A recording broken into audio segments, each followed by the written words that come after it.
normally, as a consultant, you are taken as a business enterprise. Only you are doing it individually. So your accounting and taxation doesn't differ much from that of a business. Only yours is in small scale in regard to the revenue authorities' perspective. However, there are those consultants whom, despite being individuals, their consultancy fees goes to the tunes of billions. So once you term yourself a consultant, you will always be in the taxman's eyes. So all your transactions, that is the banks nowadays, the mobile money transactions and whatnot, they are kind of tracked. Only they don't have that capacity to go to everyone, so they pinpoint their interests to whom they can be able to easily track their taxes with a minimum cost. So we'll start from your income. Your income here is consultancy. So you'll be deemed to be getting income at gross. That is without the taxes. It's upon you to keep the expenditures that you accrued from that income. So we'll say our income.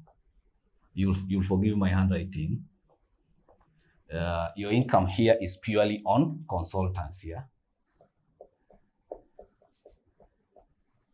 But you can have others. I will only be interested with this because it's our main concern. But these others, you can break them down into so many incomes. So you don't limit yourself. As a consultant, you are allowed to do farming, if that is exterior, other businesses. You invest in money that will earn you dividends and interest. So all those, you will consolidate them at the end of the year. Your consultancy, assuming you consult monthly, so you'll have client A. You'll multiply by the expenditure, whether in KES, whether in USD, or any other currency. But all these amounts here, they would want it in Kenya Shillings. So you'll say is client A, B, C, because you are not limited to the number of clients you can consult for. It's your time and planning and to make the deliverables right. So my concentration will be to that consultancy income. Mostly you get your money sometimes when it's net. Net here, we mean is tax has been deducted and remitted to the revenue man. But when you're doing, it's your personal responsibility as a consultant to do taxes, not the business or the employer in this regard. It's your personal responsibility. That's why you have the personal PIN. On a monthly basis or how is that? The consultancy taxes are done annually. So we do annual income tax. Individual, resident. So you are deemed a resident if you are a Kenyan citizen. There are those consultants who do consultancy, but they are from outside country. It will be annual income tax, non-resident. Is individual, non-resident. So we have said our limitation here, it's not even the sky. You can go beyond. But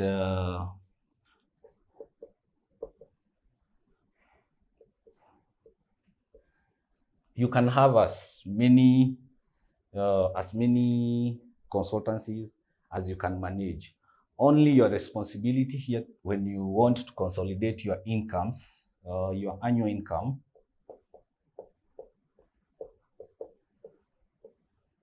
you should report it in Kenya Shillings, as we have said. I'm putting XX because I don't want to say you consulted with 100K and perhaps over and above that amount.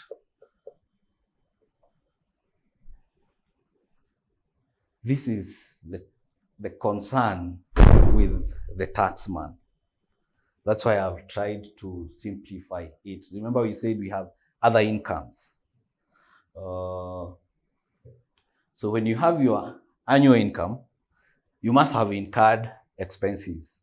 And this is where all of us, even us consultants, so wanasema daktari pia hajitibu.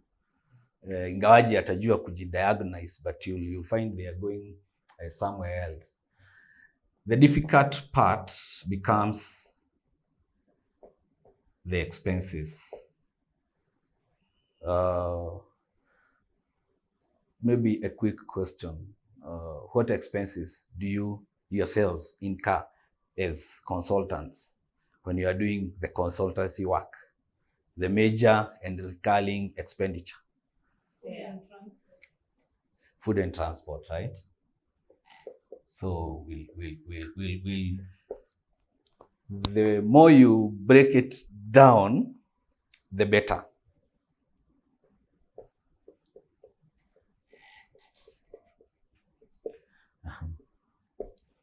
Any other? Airtime. Sometimes you buy yourself bundles out of airtime, but there are those who subscribe to the monthly internet. So it's upon you to have a tabulation of your monthly expenditures, so that the monthly you're accumulating them to what? To the yearly, because you'd want to reduce this off the books. If you reduce this to 0, the better for you, because you will have what to pay. We pay tax out of deducting your income. You deduct the expenses. So there are those who do research. Yeah, they know it's research and development, right? Sorry? Yes.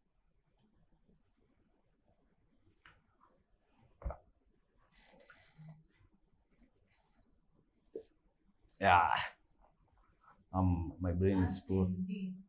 Yes.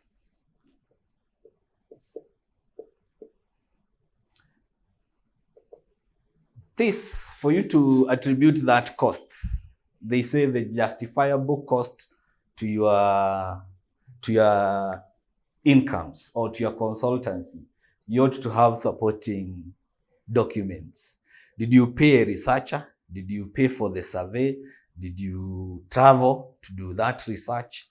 Whatever costs you incurred to do your consultancy work. So it's attributable costs. We'll get to go into further details for that expenses that are justifiable, because the taxman would only want to tax out of this. It's an unfair system, but if you have the justification as to how you incurred those expenses, you are okay. We have food, we have transport, you have airtime, you have research. Only this. Let me ask. Yes. You said consultancy is like a small. You are deemed as a business. Yes. So can I pay rent? Yes. Then this rent here, you will have. Do you have a lease agreement with your landlord? Yeah.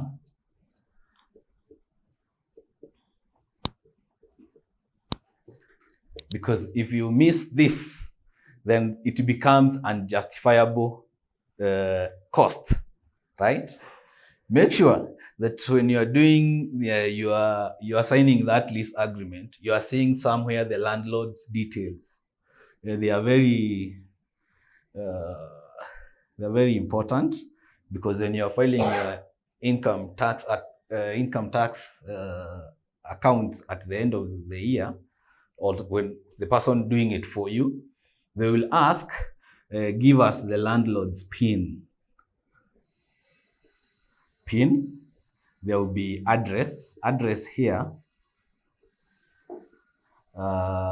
It's the normal one, we know, the PO box. It should be in the lease agreement. What you provide is the landmark, to the closest landmark to where you live. So if you are near a mosque, near a church, near a main road, near a post office, near a bank, as in those landmarks that you can deem, this structure will be here for foreseeable future, like more than a year. So these details will be paramount. So there is rent. We are here to brainstorm so that, yes? I have a question. Yes. Let's say, for example, someone like me who does development, and maybe I buy equipment which will assist me in that development. Yes. Does that count? For example, it's a new either computer, it's a new setup, you're buying monitors, extra system unit. Yes. There are also things which, like, they contribute to my business. Yes. So can you also count that as a business expense, and is it deductible, or how does that work? It will count, only you won't say it's an expense. Why? If you buy your laptop, for instance, or the camera, the stands, he will have them for, like, say, how long. It's him to decide, or the technology writes it off. So that is deemed an asset. Yes. It will come later when we are doing our finalization. You will see this is attributed to things that help the business grow. Motor vehicles, you can buy the office, you can invest in bonds, and those are assets. Our main concern for now was the expenses that you incur to when you're doing your consultancy, but the assets still count. You'll see where later. Yes.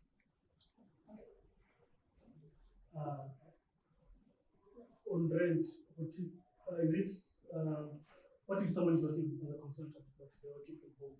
Do you consider the rent of the personal residence as part of that? It's a yes and no. I would want to go with a yes if I was the consultant, but right now, right here, I'm trying to help you. So our reason is the taxman.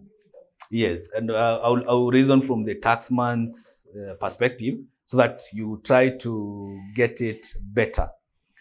Would you be living if you are not working in that house?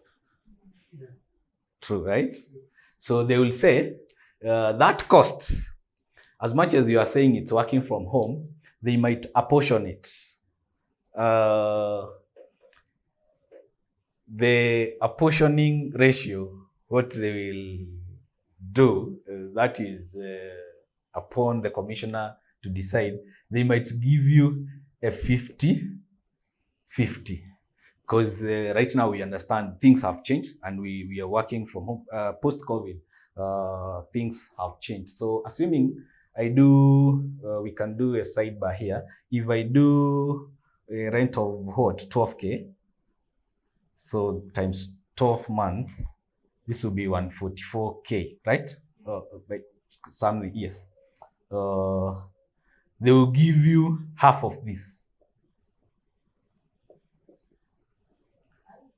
They will attribute your working from home expense to rent 72,000, rather than what, 144 for that reasoning. Yeah?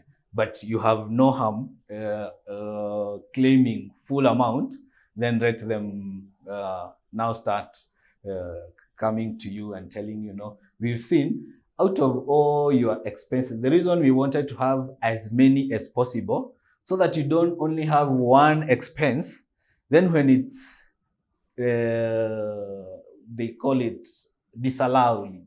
When it's disallowed in terms of taxation, you end up going back to what? The total, the full figure. Remember when we said, if you can manage to have this figure reduced to 0 after the expenses here, so we'll have our total expenses here. If you can have as many justifiable expenses here, so that this figure will be equals to this one. So if you are to minus, the brackets here showing minus, you'll have nil. Meaning You don't have to pay taxes, but you have the responsibility to file for you can't do nil. Only you are doing the accounts, but your accounts are showing you had nil income. So yes, the tax to pay, there would be no tax to pay for that matter. So I have to, Yes. maybe on the expenses. Yes. Actually, it's somewhat two-faced. So in this case, we have people who are still in school. Yes. We have people who are still in school. Yes. Can you add school fees? That's one, as an individual, because it's self-development. Yes. And then 2, we have parents as well. So how do you treat dependents as a consultant? And then thirdly, Yes. what happens when you have like a policy with an insurance company? How can I include that there? The policy qualifies. There is insurance. When you are doing your taxes, you will see there will be a tab to provide your personal details and other details. You will see a question, do you have insurance? So at that point, you will tick yes. Then it will auto-populate, it will auto-pop a tab for insurance where you will fill the insurance name, insurance PIN, the type of policy, if it's education, medical, life, whichever category you've chosen, the period to which you've attributed that policy, and the premiums. They give you a cap. They give 15% of total premiums.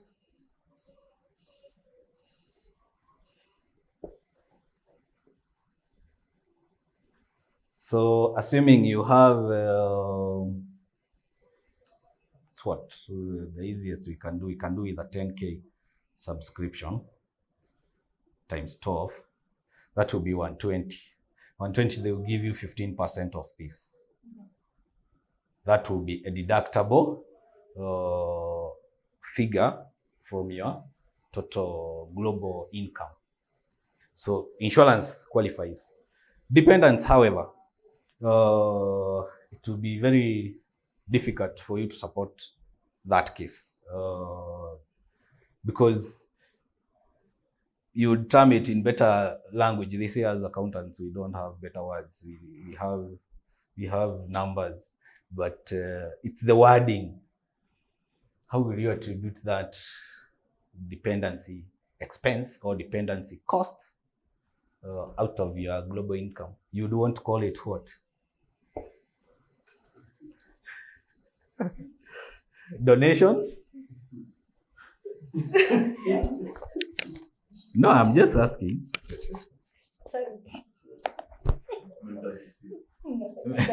You're mentoring who? A child.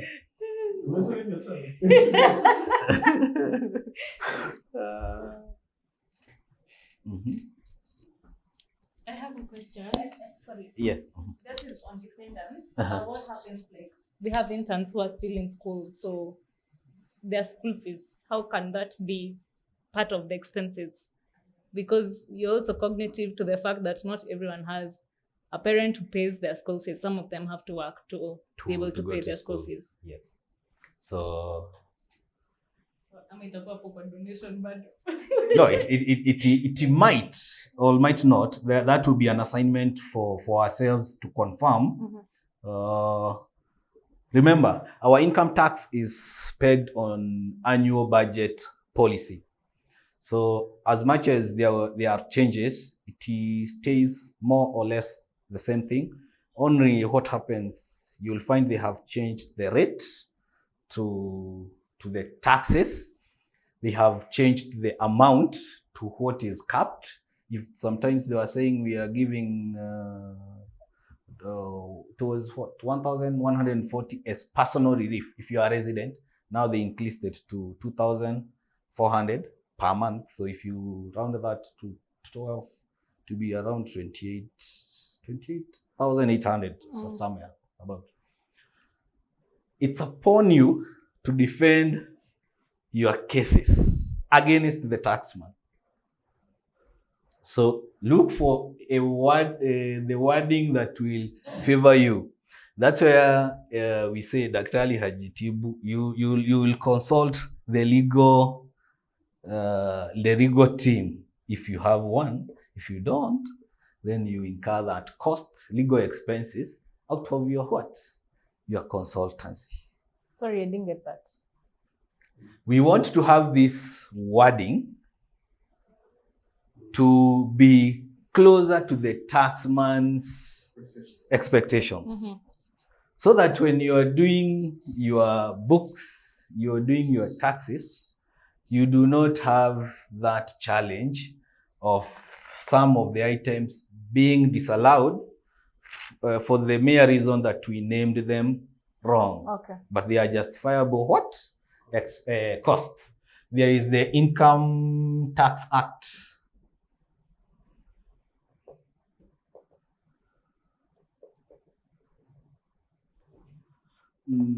It's for 70, I believe, yes.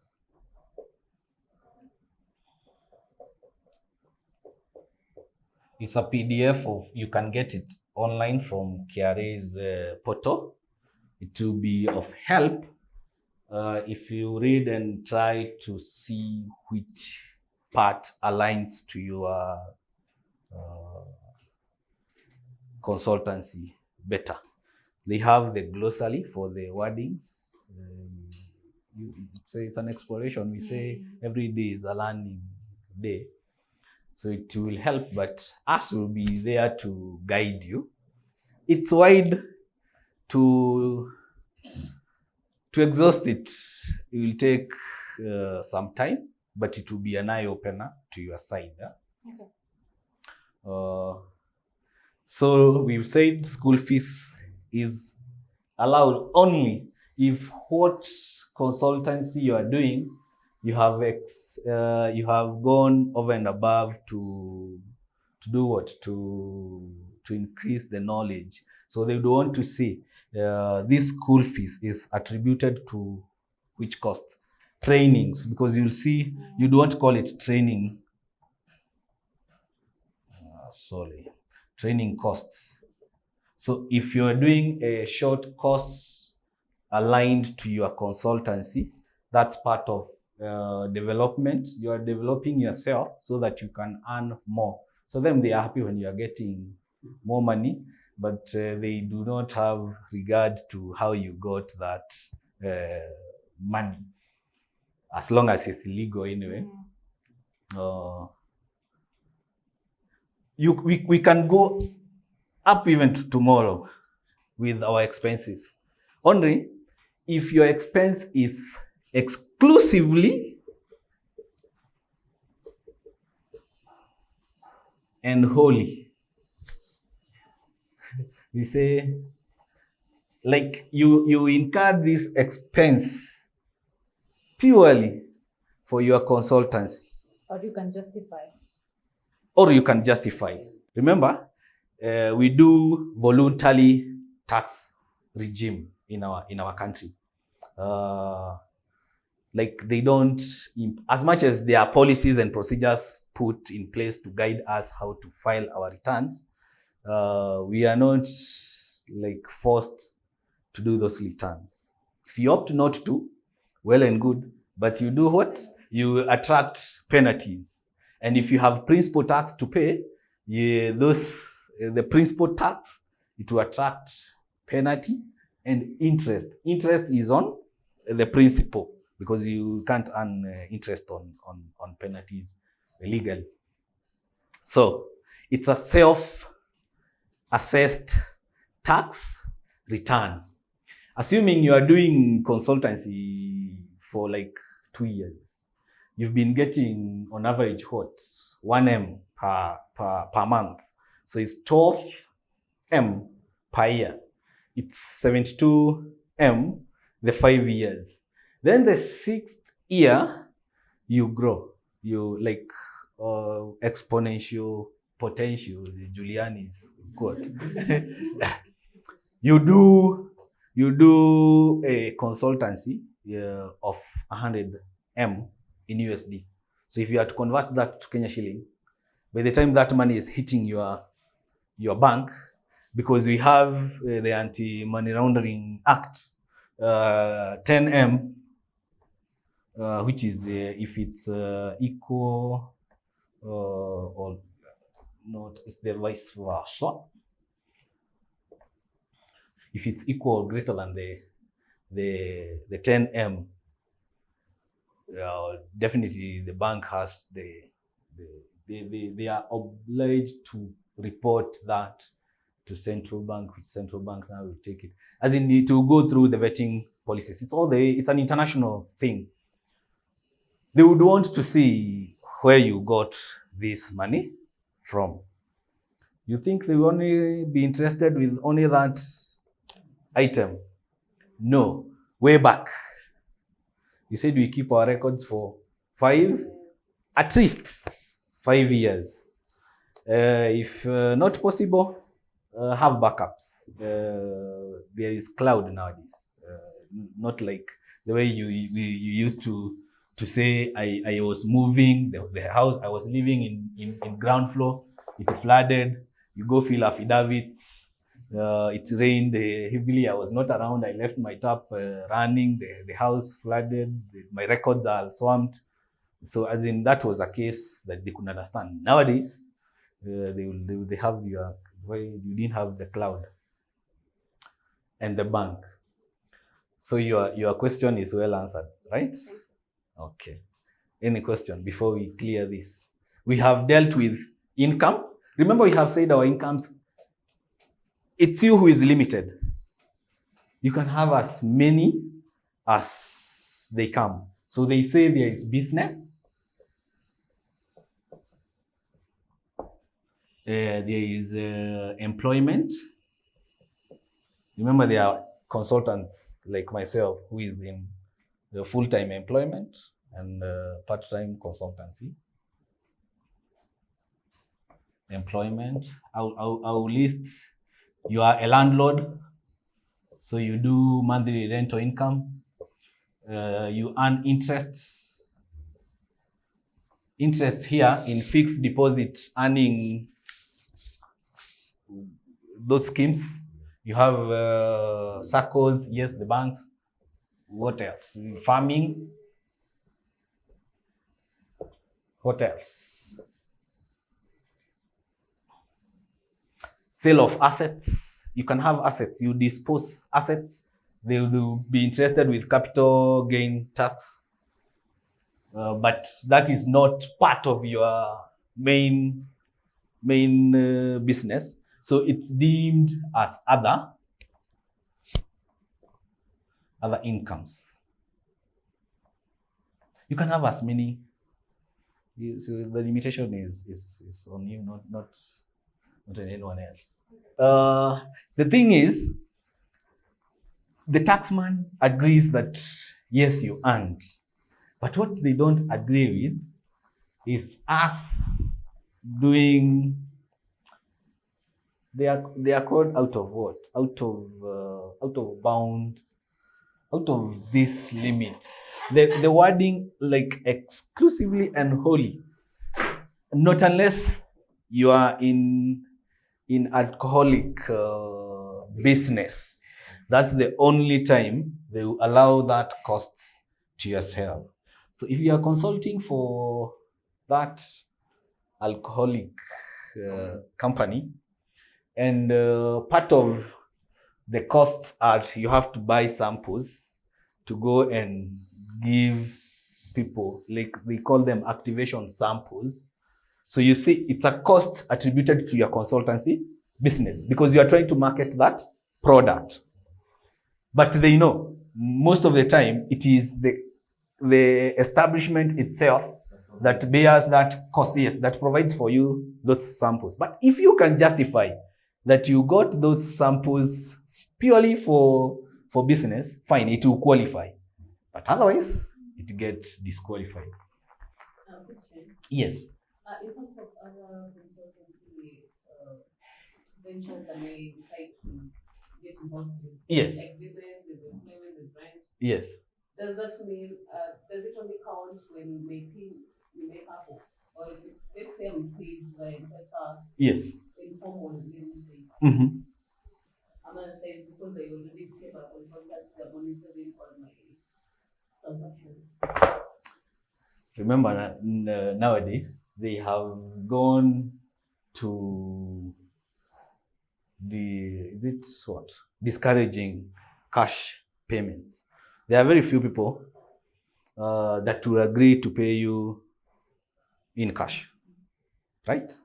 Maybe it's a rare case if you find it, somebody is paying you cash, but where will that cash end up ultimately? You pop into an M-Pesa agent, you deposit here. We said it's being tracked one way or another.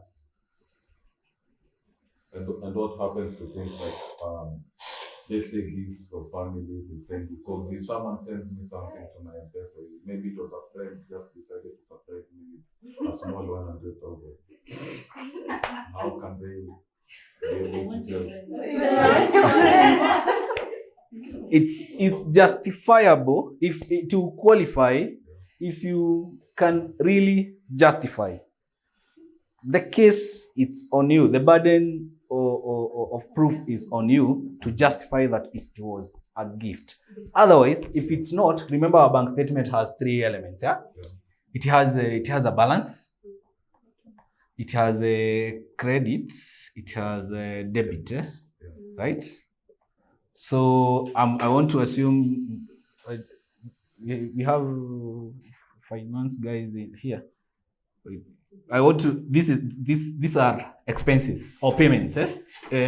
For simple words, say money out, money in, and running balance. There is the current whatever. The taxman is interested with this.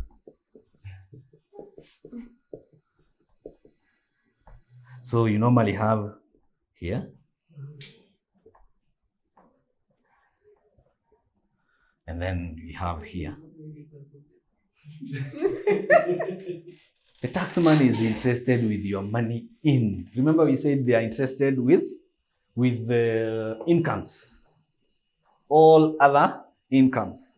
They are not interested with your money out because they will tax you out of this. They want you, so it's upon your case. It's upon you to justify what? Money out. Remember we said we want to reduce this to 0.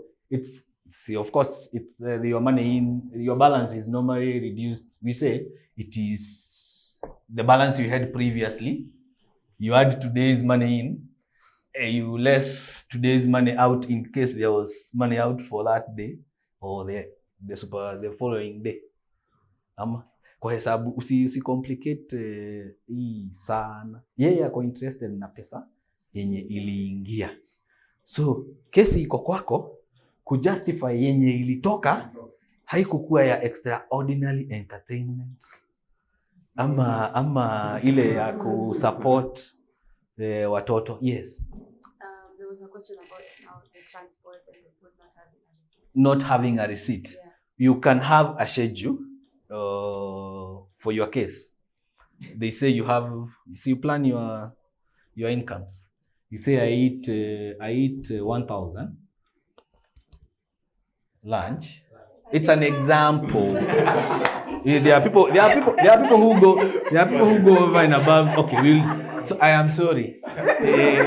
I didn't mean to demean you in any way. Okay, you it was for yes. You do 10,000. Yes. More like it, yeah. Per month. Not per month, per day. Say lunch. Yes. We want to see how you can break this down. Have your schedule that has this lunch. You eat it when you are going for this consultancy work.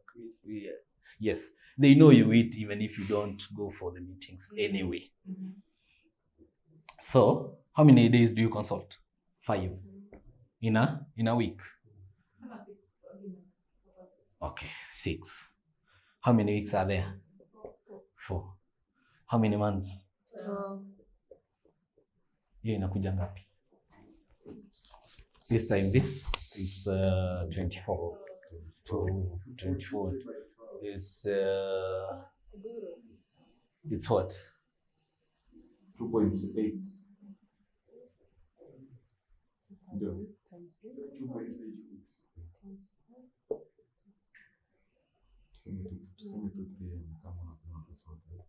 You can round off, but they will. You see, when you have a rounded figure, they will know you kind of did creative accounting. What they do? They discourage creative accounting. Yes. Yes. When you swipe your card, you'll find there are some cents. Even in your M-Pesa, they know it have some cents.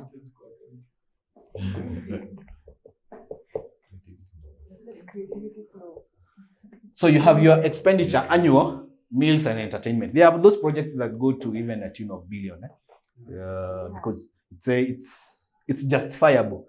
Then they get people from the airport, they book them in Airbnbs, hotels. Then when they are doing the consultancy, they do conferencing. You'll have conferencing, booking conference, Uber, tickets. Remember, we said we are not limited with our expenses. We are limited with your income to take it to what? To zero. But it do not come from me, the zero element. Yeah, it's just for the guidance. So this is allowed because you have what? A schedule that is showing why they will go over and above this to ask you to provide for supporting documentation. Did you have emails to? Do you have calendar meetings to show that you had meetings for these meals? You went to Intercons or over Java. You have those receipts kept. When they look at the receipts, there is nothing to do with alcohol. You'll find people who they know, like at the end of the meeting, you'd want to have a glass or a bottle of wine or two beers. So they will ask, give us our main event bill. They'll make payment. There'll be a receipt. Then the after hours, the happy hours, it will be paid separately. So it's good to have two accounts where but it's difficult for young entrepreneurs. But ideally, it's supposed to you have your business account and your personal. So you are a small and medium enterprise, SME. You are beyond the proprietor category.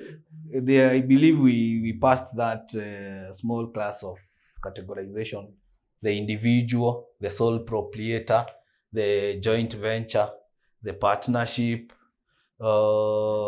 limited companies, whether limited by guarantee or just by liability,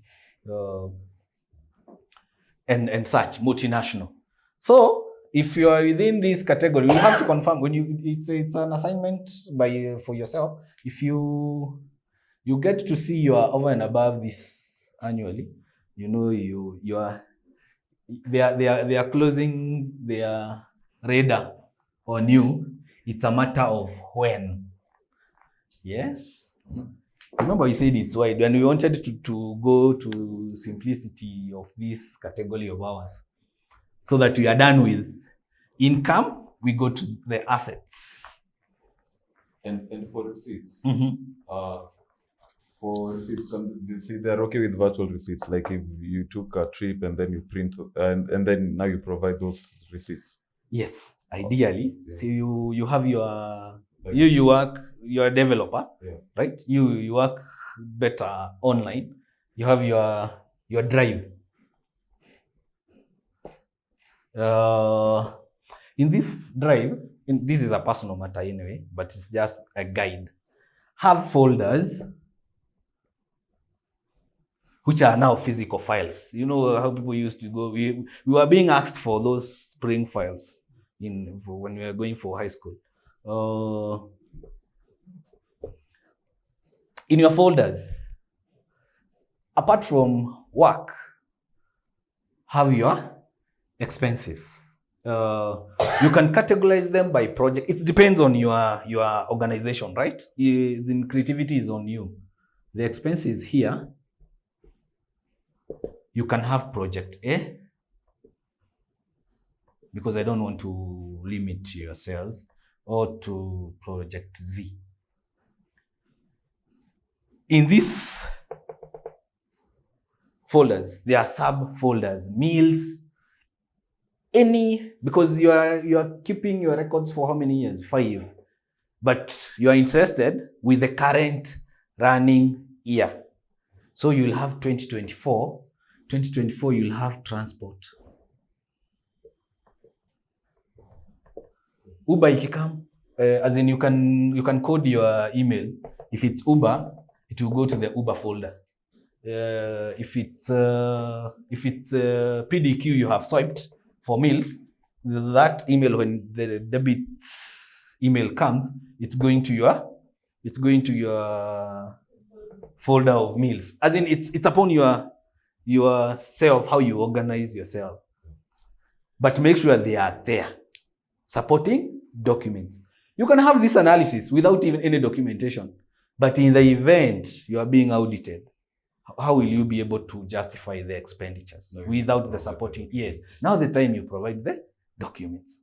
So at the end of the year, you have your zip file. You can zip it. And then you send yourself an email. You say year 2022, year 2024, expenses. And you send to the email, you forget. You don't have now the burden to keep, makaratasi yangu ilienda wapi. Right? Ukilipa risiti unapiga tu picha ama kamskana kwa folder. Project A is paying you 100 Gs per month, right? Fair enough.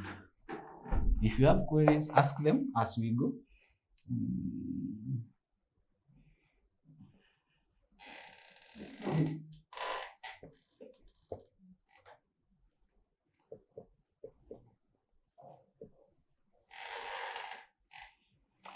This is gross, or this is what hitting your account? That's gross.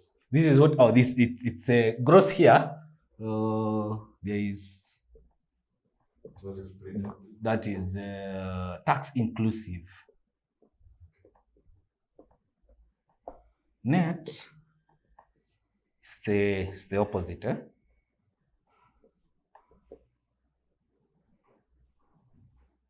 It will depend on this language. There is ambiguity into it, but we see in our argument we say tax net is tax exclusive. Imetolewa ushuru.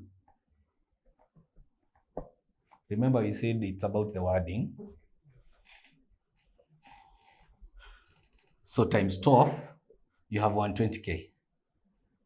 1.2, sorry.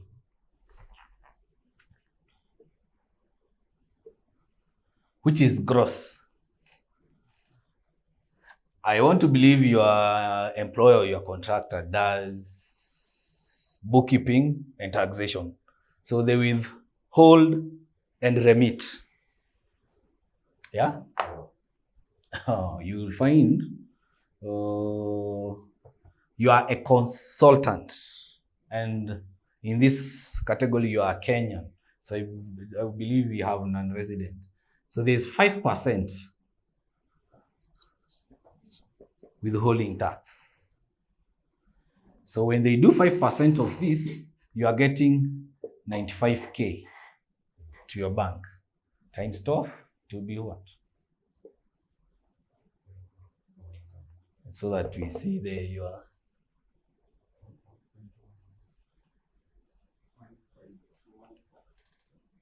One? 1.14. Okay, nice. This is your net. This is your gross. We'll take this there. We say you have income, which is global. It's 1.2. What are your expenses? It says we went all through the category, so we sum it up to say 500.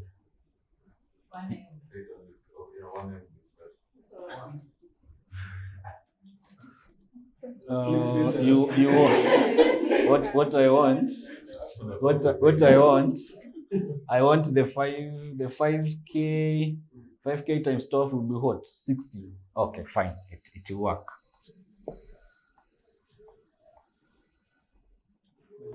So you have 0.2 M as taxable income, sindio?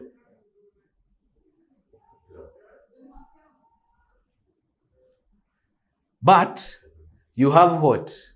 Tax deducted at source. This is withholding is taxed at source. So unatoa less that withholding 5% withholding advance tax. It's an advance because it was at source 0.06. We are done. Do you want my number? Oh, yes.